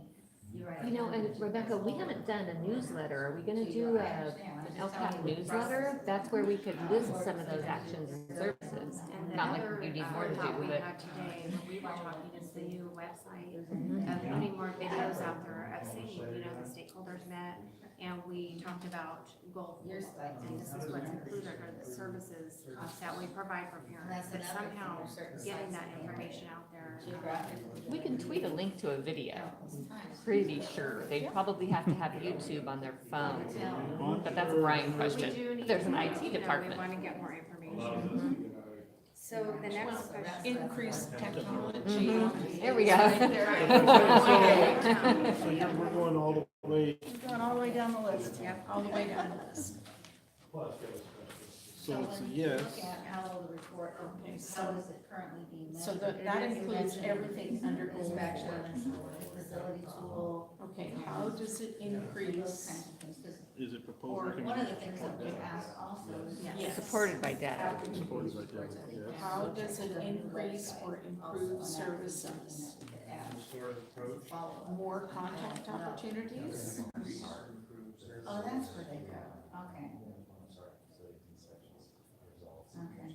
I was just gonna say that. When those two go together, if the actions and services are supported by data, wouldn't that data tell us how it increases or improves services? Isn't that how we measure whether or not the data supports the action? Right, so if The I'm, data would tell us if it is increasing, you know, but there's other way, well. we or is it use like raw qualitative. data? Like if you put something on the website and you have 500 clicks, then that's your data? But we don't really know if folks understood it or read it or are accessing the information. All we know is that somebody clicked on it and it was visually available to them, right? Well, So like, how do you there's more measure? ways we would know it's increasing services if more people are using the services. Oh, right? okay. Like the shoes for students, I mean, that's just Okay. my little corner of the world, but we could get feedback from Healthy Start and the pantry and the you know, Or the family advocates. How right, many- self-help How many housing. students are they seeing? I mean, we're trying to measure all of that right now. Questions or So, and working with the outreach counselors and finding out how many students are they meeting with, how are they responding, how are they, Yeah. So I think we'll see an increase of people using the service, knowing it's. And that's easily measurable, right? Most have to record who they're meeting with. Yeah. Or referrals and then Okay, contact that from makes other sense. agencies. That's like Yeah. clean, measurable data. And how does it increase or improve the services? That's why that would be And great. another question is, does it increase services for all students? That's what we could write right there. Is it an action service that is for all students? Yes. Yes, so yes. Yeah, because I'm sure the other, if and when the other two presidents. And how is it currently being measured? Then the tasks, Record keeping. they differ. So in terms of, our community liaisons, I have a schedule of where they are and when they are wherever, and then, when they make phone calls to parents, we have It's forever. Excel spreadsheets that are miles long that says when they made the contact, who made the contact, what the result was, and if they contacted again. What are they primarily calling about? Yeah, that's what I was gonna ask. So that's an excellent question. So, right now, they're calling about lunch forms. So lunch forms that are incomplete, lunch forms that were not turned in for free and reduced lunch. A couple of weeks ago, it was housing surveys. So to get an accurate homeless count, because that is part of our unduplicated, account that goes into these numbers. They were calling to help with the recruitment for our, EL academy, so calling to make parent contact to let parents know, the program was being offered, when it was offered, to answer the questions, is my child going to be able to stay in ACEs, how do they get a snack, all of those things. So they're making those one-by-one phone calls, and they're located in that little office, and some days it's all four of them on the phone, and they're just Now, are the calling. parents calling back? They're reaching out, or are they getting feedback? They're not home. Right, so they document all of those things, and so the protocol. Phone banking. Right, yeah, so the I protocol. mean, you really keep track of who you contact, who you leave messages for, who calls you back, I mean, Not on a what the sticky note, what the like I do. responses are. It's all. A sticky note. Yeah. And so, and then they each have their own, extension, and so, if Ida calls, Ida knows that she reached out to this parent, and the parent left her a message, so then she can call back. So that little bit of technology allows us to kind of make it a little more personal. Yeah, and one-on-one, they- and they're not Right. getting Yeah. transferred to somebody else, and then they Exactly. don't know, well, do I really want to talk to this person when I already talked to? So those are some of the things that we've kind of thought of, but we're always looking to improve and making sure that, you know, if we went through the list and we only got 20 or 50 parents, well, then we go back to the list and we try again and we try again a little bit later. So like right now, The mobile I bus, design making phone calls right now. yes, CHCs is part So of those the are the site. things, so it's kind of an adaptive challenge, and we're trying to kind of get it from all angles. Also, our community liaisons at the school site, you know, are making a lot of phone calls, and then our family advocates. I don't know the schedule, but They're really I part do of know that they their have a job rotation. description is to provide books to children. And Right, so, 'cause I know. you know, Margot, since we have one more, we've increased the service. They're really keeping track of if they do a home visit, and they're at the home visit, what they refer the parent to. Whatever they're, you know, how they're helping the student, maybe it might be referring them to our community resources, or they're helping them on their, you know, by what they're doing for the student directly, but they are recording that now, and we haven't recorded it as closely as, and this is all Governor's monitoring. It's a lot of work for each person involved in that action. Do you have any additional? The family advocates were, you know, the additional, we have 4 this year. As an example, those are the high school. And then to Governor's monitor, you know, we have the LCAP office. Later hours. The, you know, management team here, instructional service team we do, and a lot of, you know, the site services. Teams at the site are Governor's monitoring the actions Non-school that time, they're. but So I know I met with Tommy Coons, their leadership team, and they're looking at actions. sometimes they'll do Saturday. You know, some of the things that they put in place. We do have that new position that's gonna be more focused on like the health, under Brian, the program specialist for health. And so she might also be a good resource for getting information out to parents about the typically does it like when the 7th graders give their shots to start 7th grade and they don't have them, and Margot's making all the phone calls over the weekend. Because that was the same weekend as Stuff the Bus, so that's what Margot was doing, was making phone calls to families who had not gotten their 7th grader shots. That now maybe can go to more people, and there's more outreach about here are the clinics, you know, before the weekend, before school starts, during the summer, here are the clinics, and here's the, you know. And I think at the school site too, there is some information. I'm thinking of the dental, I can't brush or things like that. There's some services that we provide. I think that's a really good question. I was Through, explaining that before. nurses and Yes. health things. Only parents. They haven't. So how is all of that information Business. how will we report on its increase in plan? So we start with the baseline and then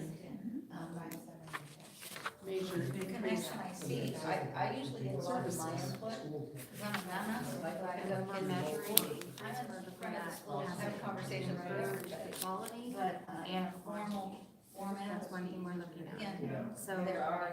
it sounds like to me, when I read this from the stakeholders, to increase, so we wanna look at an increase, right? I don't think, Try to divide. I mean, we're going to, if we increase the service, By population, so we don't but have that's everybody one thing there, we but maybe have to we're know. going to see. And that's why the If third they're person, first, second grade when they read the annual update of the county rate, is they're looking for that, of what we're using to measure, and if it's an appropriate. Depending on what. So let's go back to the notifying parents if their student still needs that. Yeah, and again, usually your So if parent organization. we improve That's that one thing service that's by doing that before the end of trying to 6th grade, solicit people to help you with that. the We have a proof ETA that with it parent and improved teacher. is that we At have certain fewer calls the weekend before Right, school or starts. fewer 7th graders or kindergartners who miss the first 1 or 2 or 3 days of school, because that's what happens. Yeah. So, I mean, that, Yeah, we recruit a lot of parents from different schools, they're picking up kids. And, we have. and I think you could parents square. use some of that data too in regard to working Because with parents can. the information about where people are living, you know. If we refer them to different agencies, you know, has that number reduced? Of homeless. Yeah, technically homeless. Or Yeah, it was like, oh my God. Or has there, Because they do that for you. chronic absenteeism decreased because we connected them with transportation services? We make sure that they have food, we make sure that they have shoes, all of those things. So those are other measures that we can use as our academic decrease. That's what I was thinking, our academics, because they, sometimes at school, when they don't have the support, they have a hard time going out, right? And you're spending time, you know, And how you can. it takes away from Because they do want to be there, it's just sometimes they can't. so what further information do Junior you high school is need? a little harder sometimes because, Parent feedback. sometimes the students don't want their parents there. And so there'll be a diversion, but, the parent feedback, you know, out of the stakeholder, they really appreciate those phone calls. And not always receiving. get all, but it's They also. just want to message. That's one thing that was very clear. Yeah, because they can ask a question. They can ask. And make sure that there's clarification. Again, I'm trying to figure out how. You know, that's one of the things that we do. So all of those functions really. This is what I. for more time. And this is what I was Our the other community night. liaisons call to remind them. I mean, we could spend. Oh, hi, this is, you know, this person, and then you go to that meeting and you see that person on the issue, and they say, hi, what's your prayer? And they remember your name, and so all of those connections, and maybe they're not measurable, we can't put a number on them, but I think all of that goes to building our positive stakeholder culture. And it goes to, you know, helping people have those good where they're, you know, they feel like they're being heard. Because Especially of when that, they're there in the meetings, yeah, they're comfortable, makes them want to come back and know that their input is important. And that we care about their kids. So how can we build a more effective progress monitoring tool? I was just thinking as you were talking, if an individual family or a student is receiving access to services or information for different, how do we know how many different things that one family is getting, right? So if we're talking about absenteeism, but there's 5 or 6 different things that the district is doing to decrease absenteeism for that student, then it's not just like one factor that's getting that child to school, right?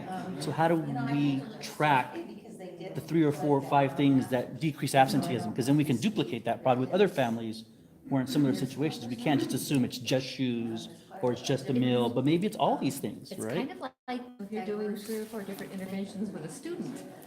Which intervention Yeah. made the difference? Effective. Was it ACES, or was it a pullout, or was it tutoring at lunchtime, or was it, I don't know, I mean, all of it combined? Yeah.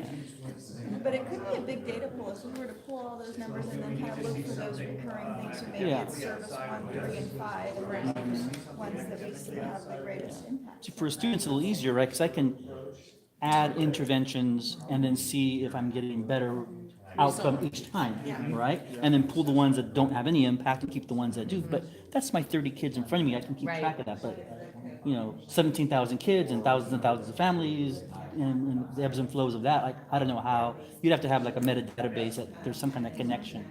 And that's a lot of work, but is it worth it so that we can really say, hey, all these things are effective? We can't get rid of any one of these. Every student is in the database. So if you record what that student has had access to, I mean, it can expand then to include the whole family, but It sounds a little bit like what you were talking about with the family outreach advocates, the lists they're keeping and the spreadsheets they're keeping. I know there's Sol Guerrero, the homeless advocate fighting back in San Fernando Valley, because I've seen her spreadsheet. And if they got a backpack, she checks a box. And if they get shoes for students, shoes, she checks a box. And if they got dental help from somebody, she checks a box. And so she keeps a written copy of it and then adds to it online, on her database. I'm assuming that's kind of the same thing the family outreach advocates are doing, but it is hard to narrow. And what Jose, referred to is one thing that's going to be surveyed, A better survey. there's so many interventions, and how do we know which intervention is helping this student, which intervention is helping if they're receiving fire? So that's a question I've been asked. I'm reviewing the annual update with the county is, oh, what if a student is getting several of these interventions?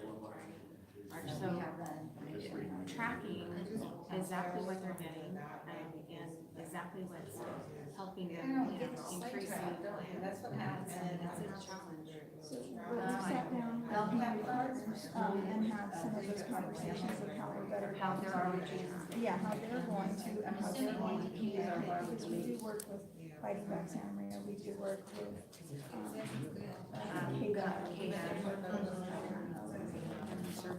yeah, family service agency. So all of those and having kind of a common, and this is a conversation that's also happening on a larger scale. So there's a group that I attend a community where it's kids now. So all of these agencies and everybody's talking about how do we make sure we're not duplicating services? How do we make sure that we're not, that we're Competing against each other for the same service, right? but in the way that we're being efficient and helping families, maybe if I'm not putting so much effort here, I can expand my effort somewhere else, and we can work together a little better. So this is a conversation that's happening here, but it's also happening other places too. So it's kind of a complex problem. It's a good problem to have, right? We're talking about lots of different people who want to help kids and families, as opposed to struggling to find somebody who wants to help kids and families. That's right. And remember, if we go back to what the input was, is to increase parent awareness, right? So they want more connection. And I mean, we're looking at even how it's really helping the child, right? But what they want to see is being aware, so that all of them. Or that we would have to track how that is happening. Getting back to the interventions in terms of academic interventions. If you had a pre and post assessment for each intervention, could look at that data, comparing, okay, other kids that had this, what was the average, kids that had this, and that might help to identify which ones are most effective when you look at the maybe, just the thought. Is the tool listed in the We'll document? let you, a lot of our Right. We do know, progress mark. But we were saying that I was thinking, that's the right student share tonight, right? That's what they're doing at their grade level. Right. So it's harder to do that because they know when they're teaching what the students need, right? And then they're divided. So that's, they're doing that at the grade level. So it would probably be the most intensive students who would end up with an additional intervention. We do have a lot of students that, when I was asked that question, I mean, if students receive Saturday school and then they receive extended day, they receive intervention during the day. We don't have a lunch hour. So we have a lot of action services that we do. Yeah. We made it. Good discussion. Yeah, it was a good discussion. The timer up? We've said it's about Just process building and up. then It's going like, through it. so I think that. That's what I would assume, but I don't know if it's there. That's a really good question, though. Things like academics, we can measure those, right? But, You should be able but some of the, like you were talking about, if the liaison makes the phone call and that parent shows up to the meeting and they greet them by name and by face, you can't measure that. But that may be the thing that gets that parent back to the next meeting and the next meeting, and they become more actively engaged in the process because of an element you can't measure, right? And you may think it's A, but really it's just this other thing. So that's much harder to really put your finger on. And there are family needs and issues that you can't ever measure. Yeah. And they change Yeah. so often, and the families, getting their selves and their business together, and then something else happens. And so you can still do everything Yeah. you can for a student, and those outside influencers, make it work. Back when I started teaching, we really had a lot of kids that came and left and then came back. Oh, Because yeah, the traditional migratory Right, students. well, and also the year-round was, yeah. And I don't see that as being a significant factor as much anymore. No, our kids, because of modern crop sciences, right, locally, we can grow year round. And so we economically and stability-wise with our students, we have benefited from modern technology when it comes to agriculture. So our kids tend to now migrate around town, right? Their rent goes up, they get kicked out of a place, there's 2 or 3 families in the home, and now they can't do that anymore. And so a student ends up moving 3 times a year, but it's 3 different schools within the district, instead of out to Salinas or Georgia to pick peaches and then back to California in the spring. So it's a different kind of migratory student, right? Which is why I like when Luke talks about some things, not everything, but some things need to be kind of universal across our district. Because when that student moves from school A to school B, the family and the student should expect some things to be consistent. Special education system, SST processes, Back in curriculum the days programs. before we had a district adopted program, that was the whole intent of doing that, was so that when kids moved from one school to the next. I mean, I actually was here when they did that. And so was Jody. I've been here 20 years. Data to show We didn't even get to 2. No, or 3, sorry. 3 was a bit ambitious. Yeah, it was. We were.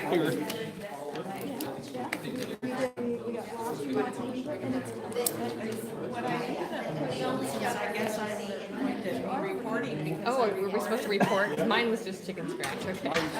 the summary of conclusions, what further information might we need from the parent feedback? How can we build a more effective progress on that? And build a database that is simplistic, but Ring a bell, clap your hand. okay, we are Class. Whistle. Oh. You can class? Yes, yes? Very nice conversation. Maybe they were one. Oh, here we go. Yeah. Okay, there we go. Don't have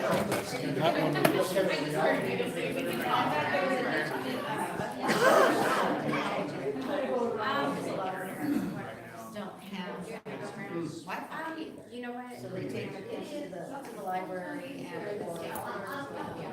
That way you're not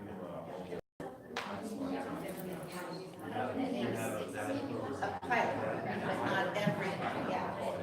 Yeah. We have to try before we can. Yeah, so that's what we were telling everybody. We're trying to see how we're making it.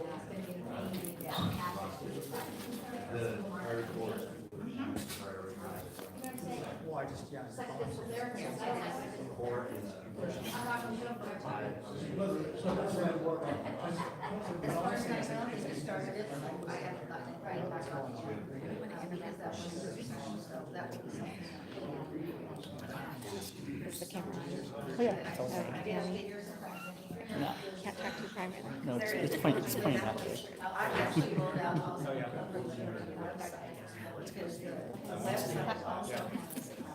It's your show. Okay, so we're going to wrap it up. Wrap it up. That's a Thunderbirds thing. They're all logged under stuff. Doing well. Good to see you. Thank you. Well, too. Happy Wednesday. Have a great day. Got the filming going on. Oh, yeah. Am I on there? You were when you were over there talking about your physical therapist. Put it on camera. I don't want another binder, please.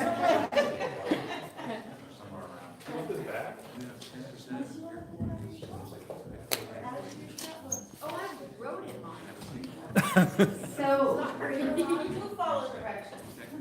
I didn't follow directions. I'll be the first one. hopefully your group had time to go through at least one of the stakeholder input. Did everyone have time to go through one? 2? We went through one fine. told us to do. We followed There's no instructions. prize. Mr. Reddish, great job following instructions and keeping on time. Mrs. Flores, what about your group? Did you get through? We got through, two, Okay. maybe started a little discussion on three, but we still needed more time, because there's a lot of things. We always need more time. We always need more time. Maybe I just need to be quiet.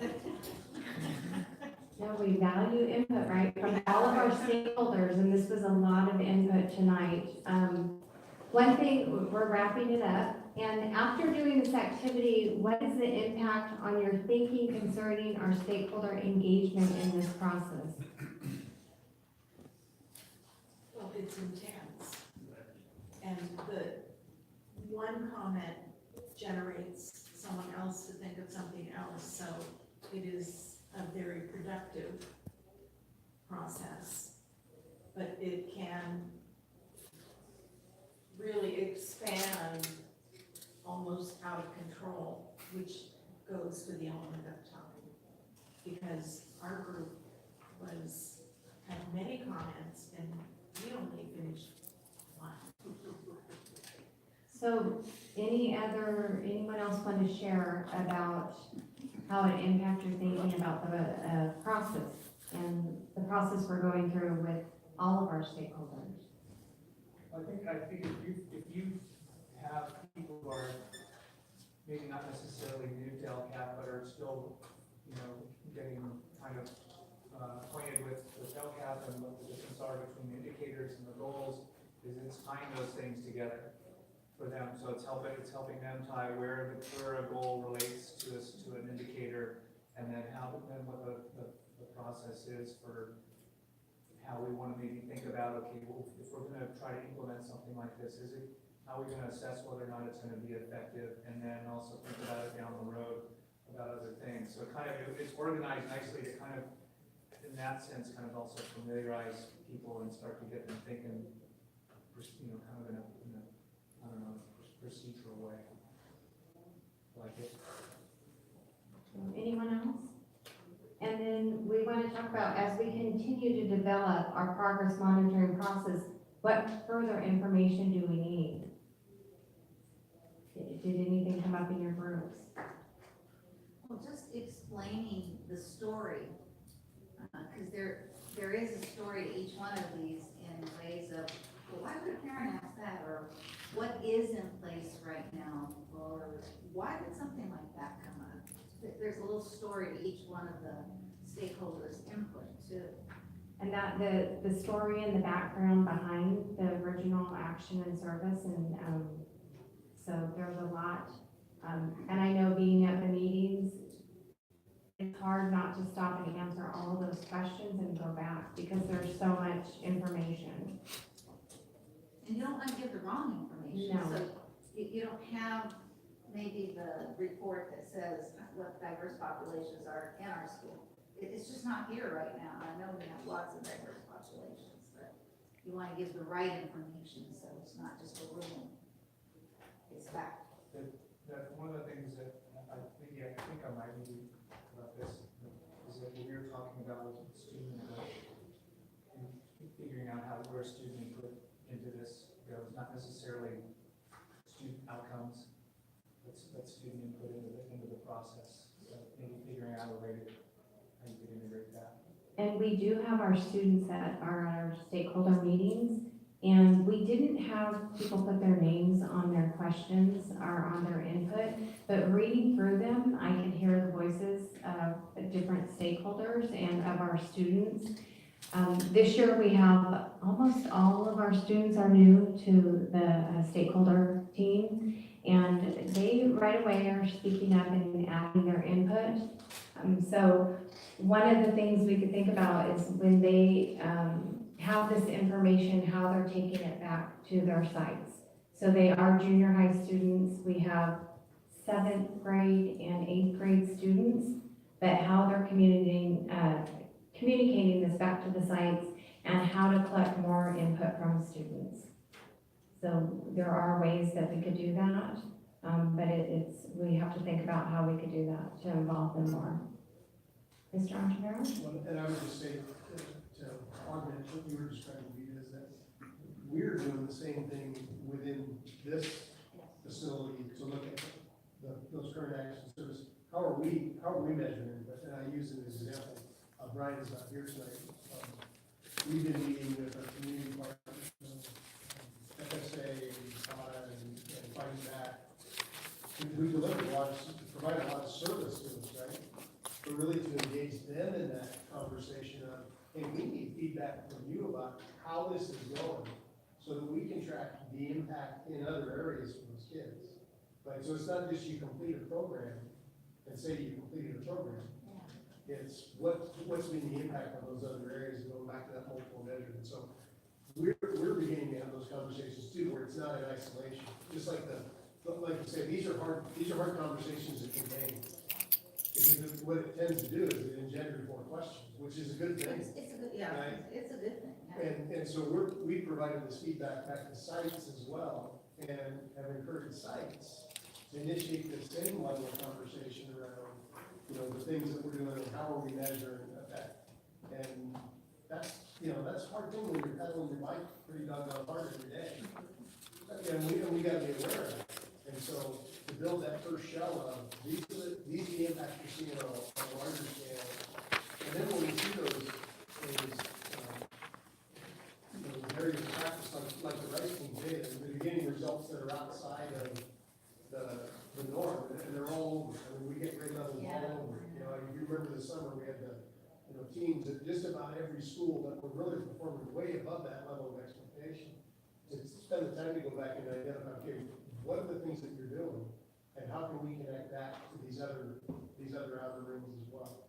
And that's a different mind shift when you think about. And again, to go back to the beginning of this evening's presentation, those first rules about LCAP, there really weren't any. It was a wild, wild west. Yeah. And so I just think of the district that I was in that had come out of a serious decline in enrollment, where we laid off about 10% of our certificated staff, class size up through the roof, taking furlough days. We were down to 175-day school year. Our first reaction was, we got to add all that stuff back, right? And that's a lot of work to add those pieces back. And then later on, we think, okay, what's the effect that we want to have on it, right? When we're just thinking about how do you put those pieces back together. So we got a lot of pieces, I think, with 304 pages, 8 pages, whatever it is, the LCAP. There's a lot of content there. What's the one thing that's in there? We're still figuring it out. And it's different for different school sites, different grade levels, different kids. And it's really utilizing that as a kind of utilizing all those things to really determine what's that level of need and which is going to have the biggest effect based on the circumstances. That's where the real work is. This is just fun.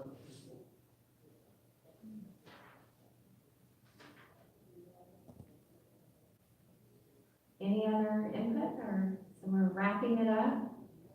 Your little picture for wrapping it up, that was especially put in my two friends out here.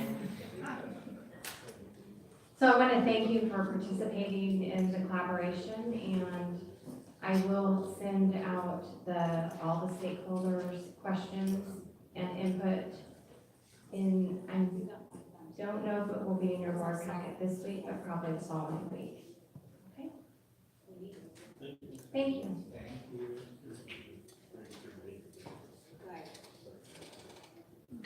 That, report out. Adjourned. Thank you all for coming.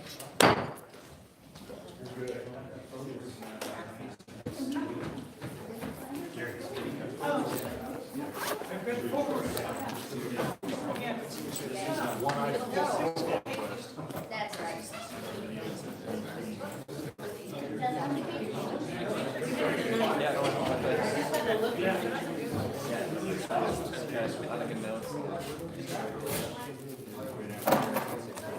Yeah,